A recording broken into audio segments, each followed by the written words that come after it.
ओ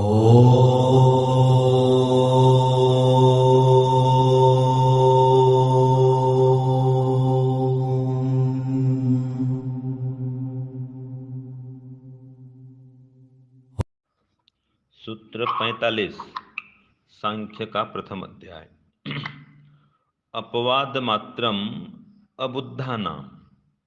अब इसमें सूत्र 44 का उत्तर दिया जाता है। सूत्र 44 क्या था? वो शून्यवाद था। उसमें कहा कि सब कुछ शून्य है, तो शून्यवाद की स्थापना की गई सूत्र 44 में पूर्व पक्षी की ओर से। अब सिद्धांति की ओर से उसका उत्तर दिया जाता है कि अपवाद मात्रम अबुद्धानाम, कि आपका जो ये शून्यवाद है ये तो मूर्खों का व्यर्थ कथन मात्र है। अपवाद माने व्यर्थ कथन है।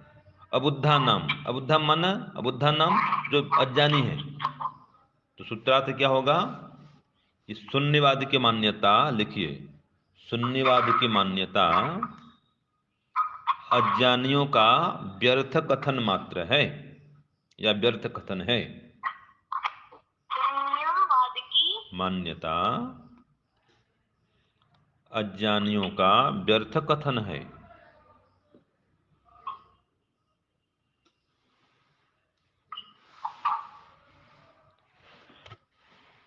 हाँ, अपवाद मात्रम अबुद्धा नाम, अबुद्धा नाम माने अज्ञानियों का, ये अपवाद मात्र है। अपवाद माने व्यर्थ कथन। एक होता है अपवाद माने रेयर, कभी कभार ऐसा कोई होता है, ये सिद्धांत है और कोई कोई होता है सिद्धांत के अतिरिक्त भी आ जाता है, तो बोलते चलो ये तो अपवाद है। ये सिद्धांत तो हमारा यही है, लेकिन ये सिद्धांत के थोड़ा नीचे आ गया तो कोई बात नहीं, इसको अपवाद मान लेते हैं। तो यहाँ पर वो अपवाद का अर्थ यहाँ पर नहीं है। ठीक है, यहाँ पर अपवाद माने व्यर्थ कथन। ठीक है जी। तो क्या व्यर्थ कथन है कि शून्यम तत्वमथ, कि सब कुछ शून्य है, शून्य ही सत्य है, जितने भी तत्व हैं सब शून्य हैं।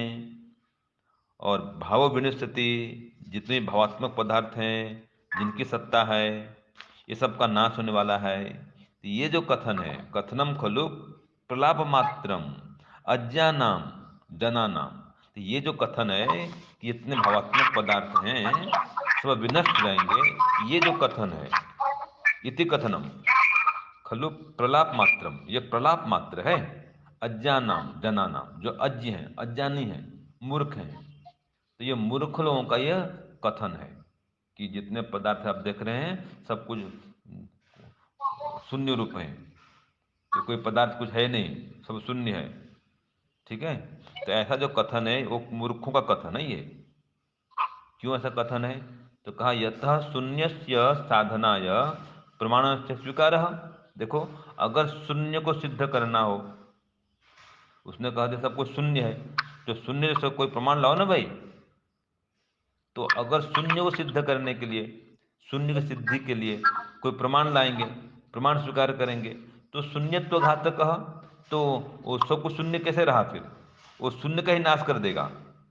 देखो, ये है दर्शन शास्त्र, ये तर्क सिखाता है इसे। कैसा उत्तर दिया कि देखो, आप कहते हैं सब कुछ शून्य है, अब शून्य है तो सिद्ध करो, और शून्य को सिद्ध करने के लिए कोई प्रमाण देना पड़ेगा। और जैसे आप प्रमाण लाएंगे तो आपको जो सब कुछ शून्य है ये खत्म हो जाएगा। शून्यत्व घातक, वो जो प्रमाण को स्वीकार करते ही आपका सब कुछ शून्य है यही नष्ट हो जाएगा, वो शून्यत्व का ही घातक होगा। क्यों? प्रमाण से सद्भावा, प्रमाण के होने से उसकी सत्ता तो हो गई। तो अगर सब कुछ शून्य से प्रमाण कहाँ से लाए? और अगर प्रमाण है, उसकी सत्ता है, तो तथा ऐसा प्रमाण के होने पर शून्यत्व का वो घातक सिद्ध होगा। वो मानो शून्यत्व सिद्ध नहीं हो पाएगा। क्यों? प्रमाण आ गया ना। अगर प्रमाण आपने दे दिया तो शून्य खत्म, और प्रमाण नहीं दिया तो भी शून्य खत्म। आप कहते हो सब कुछ शून्य है, तो प्रमाण लाओ भाई। अगर प्रमाण नहीं ला पाए तो कैसे हम मानेंगे कि सब कुछ शून्य है? और अगर अगर आपने प्रमाण दे दिया, हाँ हाँ सब कुछ शून्य, देखो मैं प्रमाण दे रहा हूं, तो प्रमाण देते ही सब कुछ शून्य खत्म, ये खत्म हो गया। ठीक है। और तथा अस्वीकारे, अगर प्रमाण को स्वीकार नहीं करेंगे, प्रमाण नहीं लाएंगे, तो अस्वीकार्य प्रमाण अभावात असिद्ध शून्यवादस्य। तो अगर प्रमाण नहीं ला पाए या प्रमाण स्वीकार नहीं करते हैं, तो प्रमाण अभावात, उस प्रमाण के अभाव से असिद्धि शून्यवादस्य, उस शून्यवाद की ही असिद्धि होती है, उसकी सिद्धि नहीं हो पाएगी। जब प्रमाण नहीं है तो कैसे मानेंगे हम? तो दोनों ओर से फंस गया वो शून्यवादी, जो शून्यवाद को मानता है, दोनों ओर से फंस गया। अब प्रमाण लाए तो फंसे, नहीं लाए तो फंसे। प्रमाण लाया तो उसका शून्यवाद कट जाता है, और नहीं लाया तो उसकी बात मानेंगे नहीं। ये प्रमाण अभाव असिद्धि, प्रमाण के अभाव से उसकी असिद्धि होती है शून्यवाद की। तो इस प्रकार से शून्यस्य साधनाय भावो विनश्यति इति कथने, कि शून्य की सिद्धि करने के लिए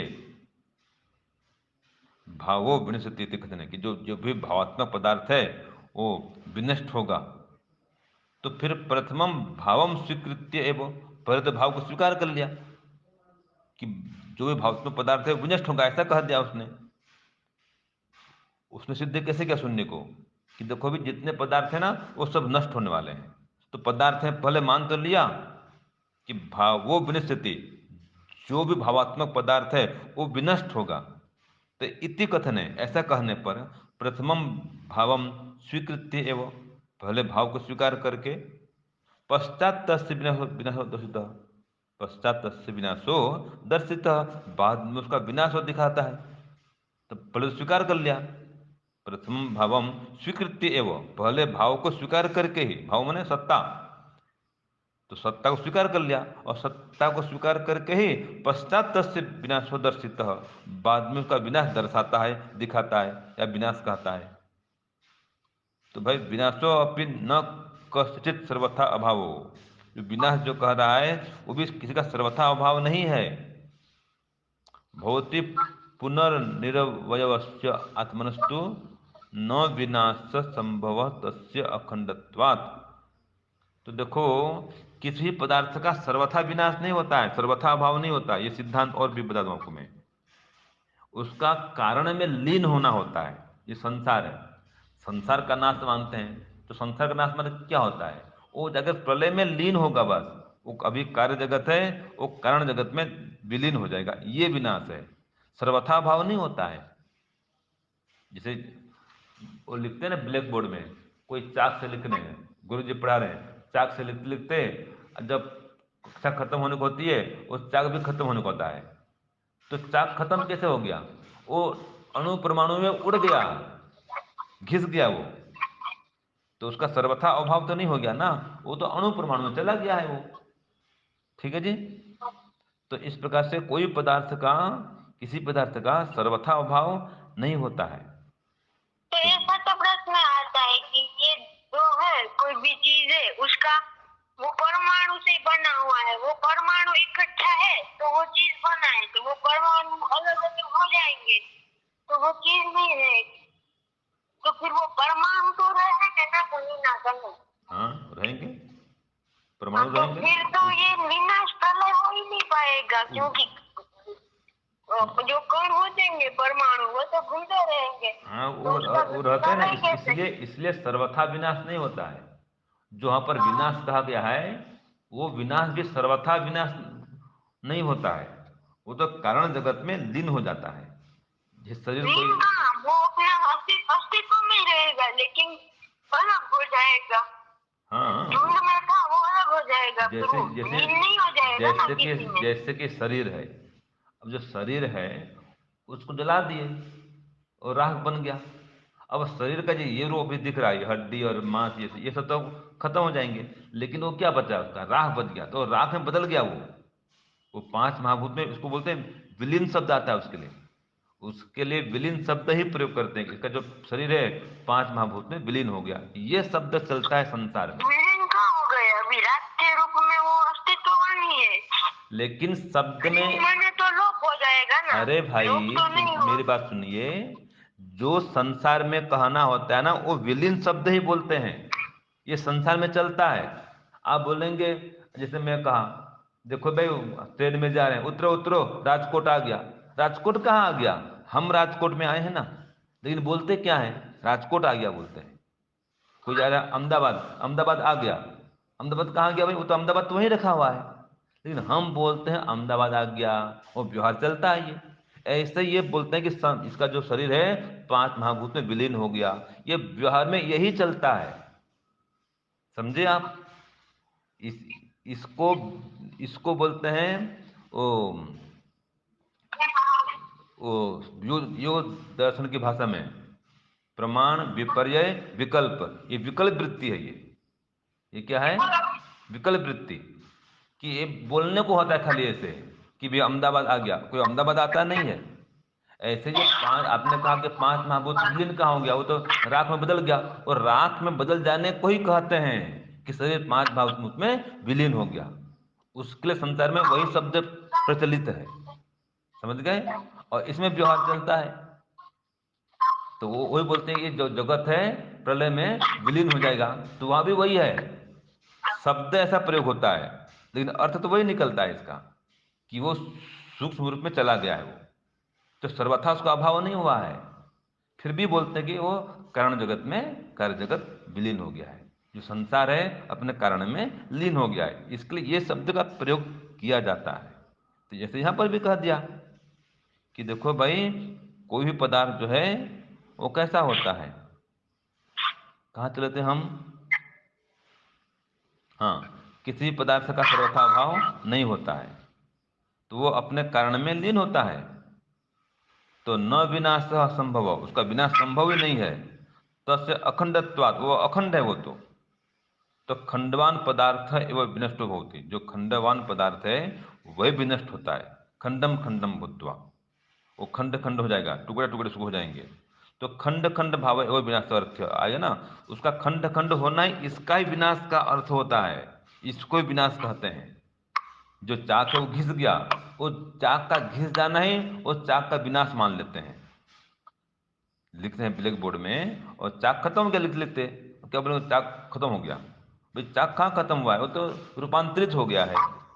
ऐसे जो पदार्थ है उसके एकदम खंड खंड हो गए, अब यही विनाश का अर्थ है, तो खंड खंड भाव एवं विनाश से अर्थ, ये खंड खंड भाव को प्राप्त होना ही विनाश का अर्थ है। पुनः खंडा नाम सत्ता सद्भावात न शून्यम इति, इसलिए वो तो भी वो सूक्ष्म रूप में है, वो जो टुकड़े टुकड़े हैं परमाणु रूप में हैं वो भी सत्तावान हैं, तो शून्य तो नहीं हो गया सब कुछ, इसलिए सब कुछ शून्य कभी नहीं होता है, तो इसलिए शून्यवाद जो है वो ठीक नहीं है।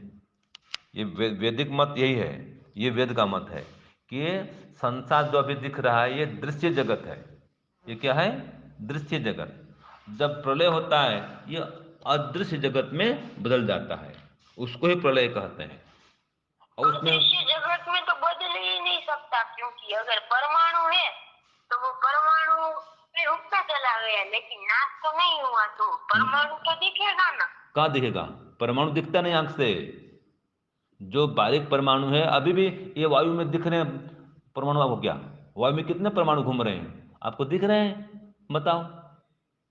वो आप प्रकाश में देखते हैं तो दिखता है, और उससे भी जो बारीक परमाणु दिखते हैं, प्रकाश में चलो दिखता है, तो उससे भी जो और बारीक परमाणु कहाँ दिखते हैं, अभी तो प्रकाश की बात छोड़ो, अभी जो बिना प्रकाश की बात कर रहा हूं कहाँ दिख रहे हैं, वो जो नहीं दिख रहे हैं ना, तो वो जो दृष्टिगोचर नहीं होते हैं वही तो परमाणु हैं। आप खाना पीना करते हैं, दूध में कितने बैक्टीरिया हैं कहाँ दिखते हैं आपको, दही में कितने बैक्टीरिया हैं कहाँ दिखते हैं, दूध पी जाते हैं, दही खा जाते हैं, वहां भी तो बैक्टीरिया हैं। हम श्वास लेते हैं, यहाँ भी कितने लेते हैं बैक्टीरिया, हम वो कहाँ दिख रहे हैं, तो उसका मतलब वो अदृश्य रूप में है, वो दिखते नहीं है वो।